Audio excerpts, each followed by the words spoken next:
What's going on, guys? S.Bell MMA here with another sparring video here with my teammate Felix. He's a long, lanky blue belt, as you can see here, but I still have the weight advantage. Here he goes to pass, and I end up hooking the leg and sweeping. I end up in his closed guard. Now from here, I'm working on pushing the arms and his armpits down, keeping his back on the mat so I can start to create some distance and break out. I apologize for some of the shaky angles. The person who was holding the camera was unfamiliar with the equipment.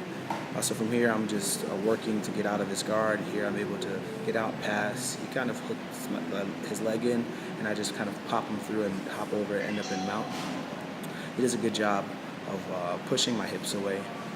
So I don't force the mount position. And from here, I just kind of reset, and then he opens up and ends up in half guard. I actually prefer being in half guard from the top and the bottom, so it was no problem for me to work from this position. From here, we end up just resetting because we were getting near the edge. There's a level change that forces us to kind of reset.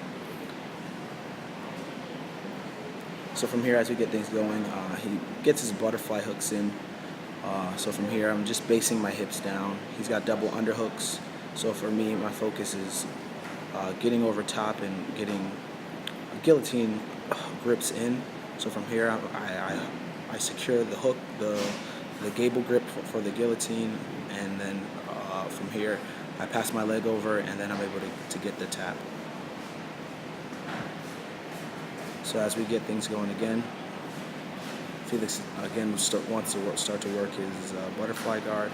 So from here this time, again I'm basing my hips down and just waiting to see what his reaction is. From here, I swim under to get one hand in to break his grips, and then I trap one leg.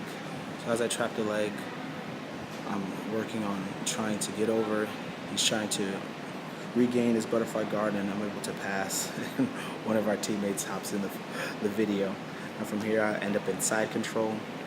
I switch to Gezagatami. And now from here, I'm starting to work, just making sure I can maintain the position. He does a good job of trying to scramble out, and I'm just focusing on securing the position here and placing a lot of shoulder pressure. Here I start to attack the arm. He goes to try to switch underneath. And then again, for me, the focus of this round a lot of the time was kind of working kind of guillotines and darces if the opportunity presented itself. Here, Felix does a good job of defending, and then he swims underneath. He actually used a technique that I had taught that day, which was really awesome to see. Then he ends up trying to lock up kind of a darce over top of me. He does, as you can see, he has very long arms. He didn't really have it because obviously my arms are open and I have more position, and I'm still placing pressure on top of him. So he has to release that, and from there I reach for a Kimura grip. Here I'm just seeing what opens up, not trying to really force or go for anything in particular. Just seeing what opportunities are there. Here I kind of roll through, and then I'm just kind of taking his back. Usually when I take someone's back, I like the option where I kind of lift them up, get my hooks in, and drop back in a safe way, as not to cause any knee issues. And from here, he does a good job of defending, so I transition back to the mount position. And as I'm transitioning to mount, just kind of, again, not forcing anything, seeing what he wants to do, letting Felix get a chance to work. He is a pretty solid blue belt, and he has, good defense, good techniques that he can get off. So from here, I'm not, trying to go all out and destroy him, but just give him some good work and force him to see what opportunities he has and what he can do. He does a good job of ending up getting me into his closed guard. So from here, I start to work, start the hand fighting here, and as we're hand fighting, I kind of decided to pull out one of older techniques we had done. Actually, the same technique you're about to see I pulled off in competition before. See, I kind of grab his hand and I pass it underneath to my other hand, so now his hand's trapped behind his back. From here, I kind of do a Sao Paulo pass, and then I end up in side control. And then here, I end up going, and he's struggling to get the arm out, but I've got it pretty secure, and then I end up in the mount position. The next thing I was going to do is actually kind of roll over and do kind of a shoulder lock Kimura from behind, but I decided against it, and he was doing a good job of trying to fight out. With this technique, it's a really good control because the person's really struggling. I have big hands, so it's usually pretty easy for me to get something like this off once I get my hand locked around the wrist.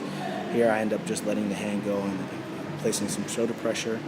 And then started to go for one of my favorite techniques, which is the arm triangle. I'm starting to work it up, but Felix again does a good job of defending. He's working on trying to regain guard, and he's able to create some space between my hips. From here, I'm able to get on top, and then just maintain a superior position as he goes to try to regain some type of guard. He then goes into turtle, and then from the turtle position, I start to go for a Japanese necktie, and then I was really going to go for the Peruvian necktie, but I wasn't going full speed here. I was just kind of, working, being more technical, more slow with it, and then he does a good job of from here rolling out because he was protecting. As you see, this is where just some hand fighting going on, and then he ends up rolling out, and then from here, the round ends, and we finish rolling. So thank you guys again for watching. If you like what you saw, please subscribe. Thanks.